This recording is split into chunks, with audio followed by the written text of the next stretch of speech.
this button here and it comes on.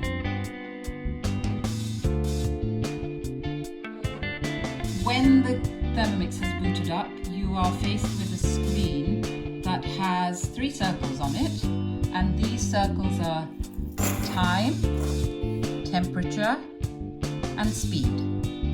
So the time function you activate by pressing the button and the circle enlarges, and then you set the time by turning this dial. It goes from 1 second all the way up to 99 minutes. I'll take you up there for fun. And there is a further function which enables you to slow cook for up to 8 hours and ferment for 8 hours, but that's contained somewhere else. The second circle is your temperature gauge, and it starts from 37 degrees, which is the temperature at which you activate yeast. It's a good temperature for whipping meringue at it as well.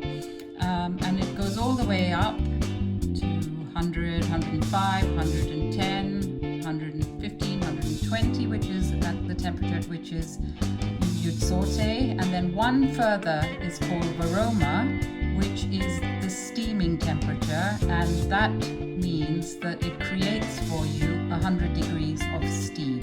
So whenever you're steaming anything in the Thermomix, I'm going to show you the various baskets for doing that, you set it at varoma. If you set it for 100 degrees and try and steam, it won't do it. Right, so let's go back. So the third button is your speed button. It also controls the Thermomix, and it starts at a slow speed of 40 revolutions per minute and goes up to 100, and then at the full speed it does 10,200 revolutions a minute. So it's pretty powerful. The motor is 500 watt, I believe, so it's a pretty compact powerhouse. That's the main screen.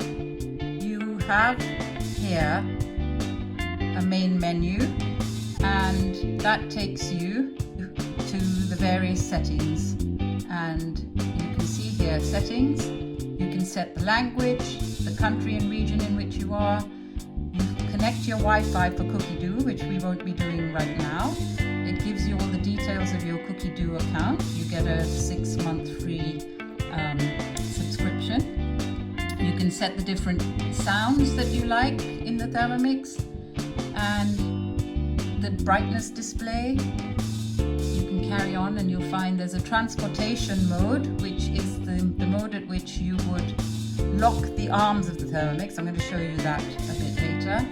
And you can change to metric or imperial for weights, and it's got privacy and updates and a factory reset.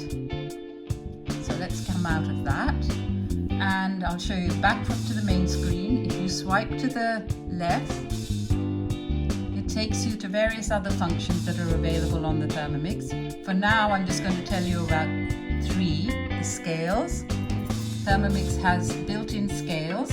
They go up in 1 gram increments, which is very, very useful, and that's an addition to this model, the newest model.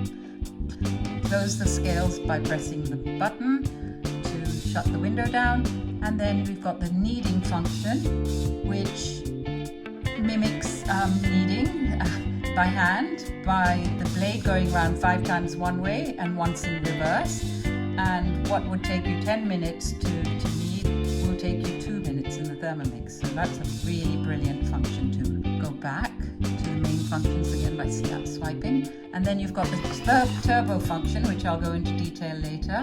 And that takes the blade straight up to speed 10. So you can blitz parmesan into fluffy grated parmesan, and make breadcrumbs and chop up your meat to mince it. It's a brilliant function. And there are 3 settings in turbo: half a second, 1 second and 2 seconds. And I don't know whether you heard, when I went into turbo, you heard a whirring sound, and that was the arms of the Thermomix locking, because as a safety feature you can't get into it unless the arms are locked. And the other thing to know about the turbo function is that it will not function if the Thermomix bowl sitting in the machine is 60 degrees and above. So this is 37, it's working fine. Switching off your Thermomix is very easy. Do not, whatever you do, switch it off from the mains. It shuts down very much like you would shut down your computer by depressing this button, and then it tells you it's shutting down.